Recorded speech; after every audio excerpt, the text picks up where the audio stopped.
Well, hello everyone. I'm Blair Bryant with the Steller Group, real estate firm out of Centennial, Colorado, and I'm here with our monthly update on the real estate market here in Denver. Folks, all this info I'm going to give you today is from all the homes that have closed through August of 2020, and we have exciting news as we get into some of these stats. It's just really staggering what we're seeing happening here with the real estate market. We just passed Labor Day, and typically when you get past Labor Day in the Denver real estate market, it signals a cool down as we're going to get into fall and buyers kind of settle in for the holidays, but that is not what we're seeing. Just this past Tuesday, we saw our first snowfall here in Denver, extremely early for this time of year, but buyer demand is still strong, stronger than ever, and inventory is having a really hard time keeping up with it. So let's jump right into the stats. Our active inventory is down a whopping 41.22% from last year at this time. That is unbelievable. No one would have ever predicted this. This is a direct result of buyer demand increasing during the COVID pandemic. Our average for August home inventory is usually at 16,550 homes in the market. Our high came in 2006 when we had 31,000 homes on the market. And at the end of August 2020, we're at an all-time low of 5,496 homes in the market. What does that mean for buyers? It means they don't have a lot of selection when it comes to purchasing a home. The average detached price, getting to pricing, is up a whopping 13% year over year. This is the first double-digit increase we've seen in over 3 years in our real estate market, and again, is a direct result of demand and inventory being so low. Our average price for a home, a detached home here in Denver, Colorado, is $606,330. And once again, up a whopping 13% year over year.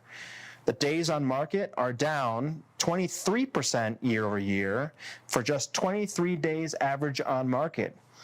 So what does this mean? What are the trends we're seeing in the market? Well, number one, the good ones are going quickly. If you have a home that is well prepared, well marketed, well staged, is in a good location, and is priced well, that is going to fly off the market in a weekend.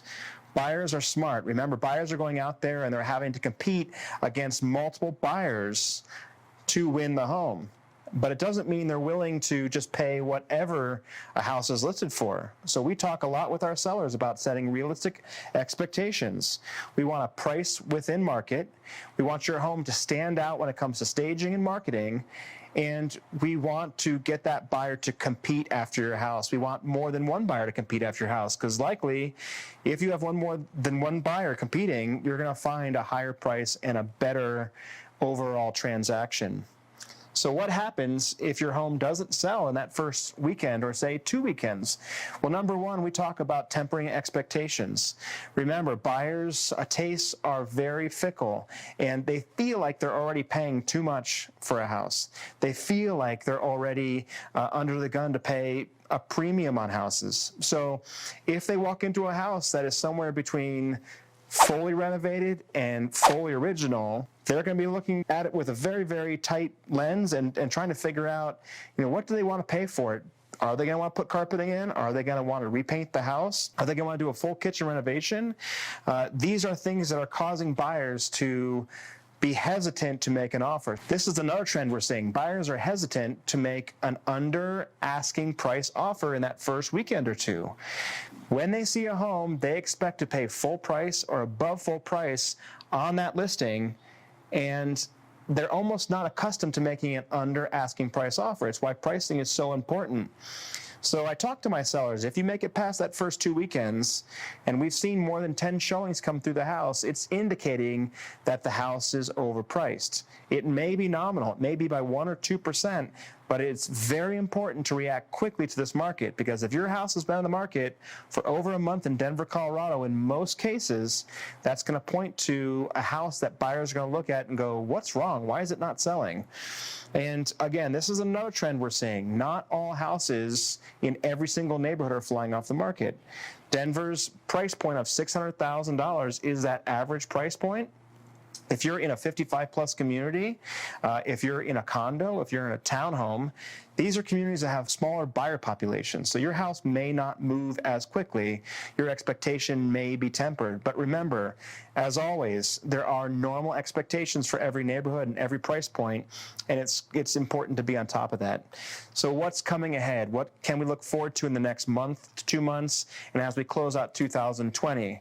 Well, number one, we're in the fall, and I know right now that inventory is low and demand is high, but at some point, this will start to slow down. We will start to see buyers go into that hibernation mode and wait through the end of the year. They've seen prices peak. I think we're seeing our prices peak this last month. I think we'll start to see a pullback in overall home sales as we get into end of September, end of October, and certainly November. Because as we get into the holidays, we know most people are going to hold their pattern until we get to the new year. We also have the COVID pandemic that we're still dealing with and a presidential election right around the corner. And that typically signals a slowdown in real estate. I feel like this market is going to have a good, strong month to 2 months left.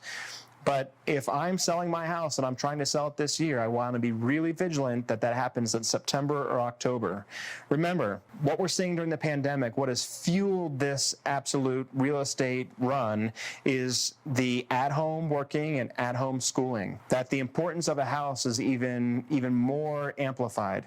Buyers realize they're going to be spending a lot of time with their families and they need workspaces, and their kids need places to school. And that's why a home sale right now is a very, very profitable thing for a seller. So tune in to some of our other videos as you see down below. We feature some of our listings. We're going to feature this listing I'm at here at 7074 South Castilla Street, and we look forward to seeing you next time.